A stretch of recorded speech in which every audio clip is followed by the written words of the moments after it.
आपने मोनालिसा की पेंटिंग के बारे में तो सुना ही होगा, जो कि दुनिया की सबसे ज़्यादा महंगी और रहस्यमय पेंटिंग है।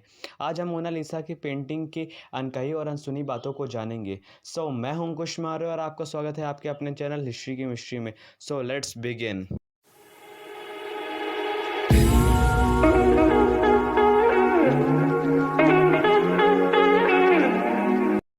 आप में से कई लोगों ने इटली के महान दार्शनिक और पेंटर लियोनार्डो दा विंची के बारे में तो ज़रूर सुना होगा। यूरोपीय पुनर्जागरण काल में कई महान दार्शनिक हुए, जिनमें से एक थे लियोनार्डो दा विंची। इनके द्वारा बनाई गई पेंटिंग मोनालिसा आज भी एक हिस्ट्री बनी हुई है। आखिर इस पेंटिंग में ऐसा क्या है जिसे लेकर कई विशेषज्ञ इसमें काफ़ी खोजबीन कर रहे हैं। इसी सिलसिले में आज हम इस पेंटिंग के रहस्य को जानने की कोशिश करेंगे।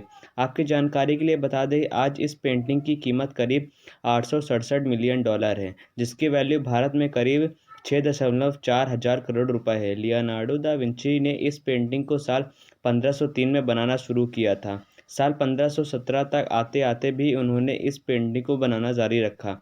लियोनार्डो को सबसे ज़्यादा दिक्कत मोनालिसा के ऊँट को बनाने में आ रही थी। मोनालिसा का मतलब होता है माय लेडी। यह न केवल एक पेंटिंग है बल्कि अपने आप में ही एक रहस्य भी है। इस तस्वीर की सबसे बड़ी खासियत है इसकी मुस्कान। इस पर अब तक कई शोध किए जा चुके हैं। मोनालिसा की यह रहस्यमयी मुस्कान अलग अलग एंगल से देखने पर अलग अलग दिखती है। अगर आप किसी एक एंगल से देख रहे हैं तो ये मुस्कान हंसती हुई दिखेगी, वहीं दूसरे एंगल से देखने पर उसकी मुस्कान फीकी पड़ जाती है। इस चित्र में दिखने वाली यह स्त्री इटली में रहने वाले एक व्यापारी की पत्नी की है। ये बात है तकरीबन आज से 500 साल वर्ष पूर्व की, जहां इटली में एक रेशमी कपड़े का लेन देन करने वाला व्यापारी रहता था, जिसका नाम था फ्रांसेस्को देल जियोकोंडा। ये मिडिल क्लास फैमिली का था, लेकिन इसके ख्वाब बहुत बड़े रहते थे, जिसकी वजह से एक बार क्या हुआ कि इसने अपनी पत्नी की सुंदर पेंटिंग बनवानी चाहिए, जिससे वो एक कलाकार के पास पहुंचा, जिसका नाम था लियोनार्डो दा विंची। इन्होंने अपने शौक के चलते इस पेंटिंग को तो बनवा लिया, लेकिन इस पेंटिंग का कर्ज वो चुका ना पाए। दा विंची इस पेंटिंग का नाम ला जियोकोंडा रखा और हालातों और समय बदलने के साथ साथ इसका नाम मोनालिसा पेंटिंग हो गया। इस पेंटिंग को बनाते वक्त वो फ्रांस चले गए थे। वहाँ पर उन्होंने इस पेंटिंग को 1519 में पूरा किया।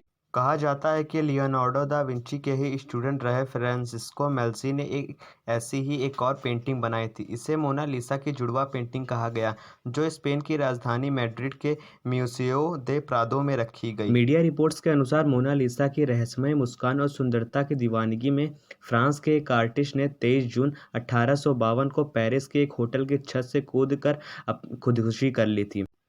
मोनालिसा की रहस्यमयी मुस्कान के कारण कई लोगों ने खुदकुशी कर ली।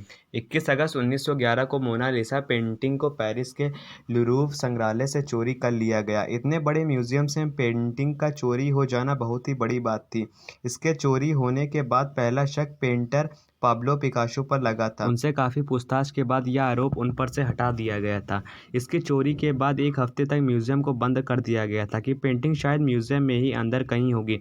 काफ़ी खोज के बाद पता लगा कि इसे म्यूजियम में ही काम करने वाले विंसेंजो पेरुगिया ने इसे चुराया था। दरअसल विंसेंजो संग्रहालय में मोनालिसा की पेंटिंग के लिए एक कवच का फ्रेम बना रहा था।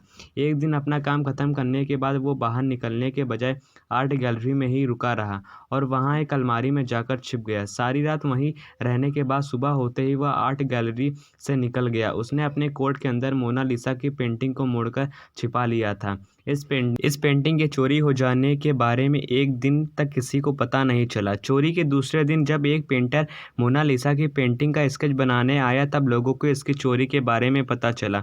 चोरी होने से पहले मोनालिसा की पेंटिंग पर मुश्किल से कोई गार्ड होता था। इतना ही नहीं, पेंटिंग दीवार से चिपकाई भी नहीं, जिससे कोई भी उसे आसानी से निकाल सकता था। लेकिन एक चोर ने मोनालिसा को खबरों में ला दिया। उस समय प्रकाशित होने वाली सभी खबरों में फ्रंट पेज पर मोनालिसा की तस्वीर छापी गई। मोनालिसा की पेंटिंग इतनी मशहूर हो गई कि आर्ट गैलरी में खाली जगह देखने के लिए बड़ी संख्या में लोग वहां आने लगे। चोरी होने के 2 साल तक इस पेंटिंग को ढूंढना नहीं जा सका।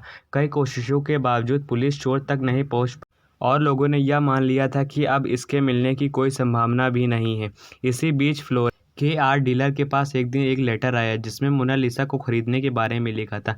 डीलर ने मोनालिसा की पेंटिंग को खरीदने से पहले पेंटिंग को परखने की बात कही। जब इसकी जांच की गई तो पेंटिंग असली निकली थी। इस स्टोरी पर उसका कहना था कि उसे इस तस्वीर से प्यार हो गया था, साथ ही वह उसे उसकी असली जगह इटली पहुंचाना चाहता था। उस समय 32 साल के रहे विसेंजो को चोरी के लिए 7 महीने की जेल हुई। अगर वीडियो पसंद आई है तो एक लाइक कर दीजिए, चैनल को सब्सक्राइब कर दीजिए और वीडियो को शेयर करना ना भूलें।